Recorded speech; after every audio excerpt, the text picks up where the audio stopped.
सांस्कृतिक यात्रा को 50 वर्ष से ज़्यादा हो चुके हैं। समाज के विभिन्न विषयों पर विशेष रूप से हिंदी और भारतीय भाषाओं के बीच जो संबंध हैं, मेरी दिलचस्पी इस मौजू पर ज़्यादा रहती है।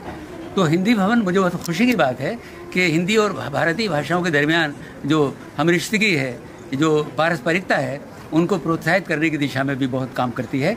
शिक्षा और संस्कृति के विषयों पर निरंतर सेमिनार भी आयोजित करती है। और मैंने ये देखा कि एक जो उत्साही युवा वर्ग मुझे हिंदी अकादमी के आयोजनों में बहुत सक्रिय नज़र आया।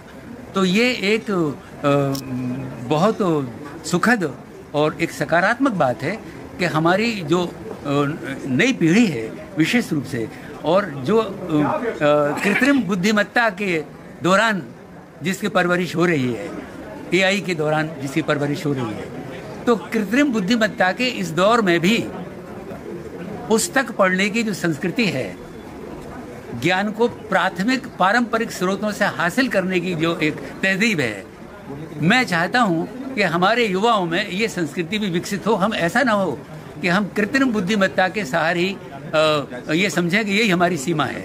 मैं जोर देकर ये बात कहना चाहता हूं कि पुस्तकों से जो प्रेम है वो युवाओं में निरंतर, मैं चाहता हूं कि वो बढ़े, और पुस्तकालयों से रिश्ता कायम रहना चाहिए। आप सोशल मीडिया या इंटरनेट या गूगल, दुनिया की चीज़ों का इस्तेमाल कीजिए, और अगर मनुष्य के लिए कहीं लाभकारी है तो एआई का भी उपयोग कीजिए, लेकिन पुस्तक से अपनी जो संबद्धता है, अपने जो रिश्ते हैं, वो कायम रहने चाहिए। मैं देख रहा हूँ यहाँ पर कि हमारे बहुत जो नवयुवक और कई छात्र छात्राएं हैं, वो बड़ी रुचि के साथ उन्होंने विभिन्न वक्ताओं द्वारा जो प्रस्तुत किए गए वक्तव्यों को सुना, और अलग अलग कोणों से एक विषय पर विचार करने पर सच्चाई के बहुत से रूप हमारे सामने आते हैं। और सच यही नहीं है, सच यही नहीं है, ये अहंकार भी दूर होता है।